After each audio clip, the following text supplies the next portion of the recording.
I'm Emaline Reyes. I'm a junior at the University of Delaware. I am an anthropology major and a medical humanities minor, and I focus on women's reproductive health. When I was a freshman, I actually came in undeclared. I wasn't really sure what I wanted to do with myself. I was actually a trained painter for all of my life, so I applied to all art schools, got in, and then sprung it on my mom that I didn't want to go to art school. So she asked me what my plan was, and I said I would stay in state and go to the University of Delaware and find my way.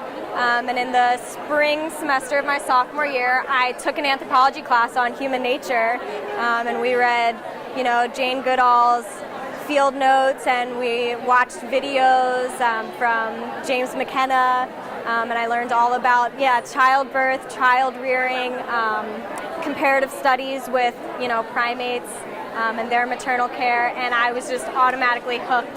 And so after that, I took my second class in the fall of my sophomore year with Karen Rosenberg, and I've been working with her ever since. We're looking into why women are electing into cesarean sections. We're looking at fear in childbirth, and we're also looking at the subsequent issues that result from these increasing cesarean sections and how humans' population health is being impacted in the long run. And that's our main focus, the fear of childbirth. And so if you've ever read any of the work of Wenda Trevathan, she talks about the importance of social interactions in human childbirth, especially because it is so difficult for humans because of the morphology of our pelvises, this need for bipedalism, walking on 2 feet, but also this need to deliver an infant with an incredibly large brain size, this issue of encephalization. And so juggling both needs, you oftentimes have difficulties in delivery of the infant. And so it could have been advantageous for our ancestors to be fearful of delivery because it would prompt them to try and to find social support. These people that they brought in with them to help them with delivery helped them to be more successful in their delivery, thus ensuring reproductive success, which passes it on to the subsequent generation. And so essentially, fear could have been helping humans survive for thousands of years.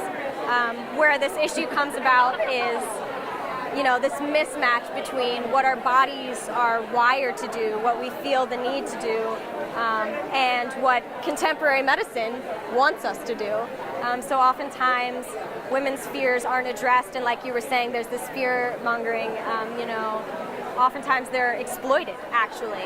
These women's insecurities and fears are used against them by doctors or hospitals who are doing so out of convenience, in terms of economics, making more money off of the surgical procedure, but also sometimes just being totally oblivious, just being totally negligent, having no idea what kind of issues this results in and what the risks are in terms of weighing the cost-benefit of cesarean sections.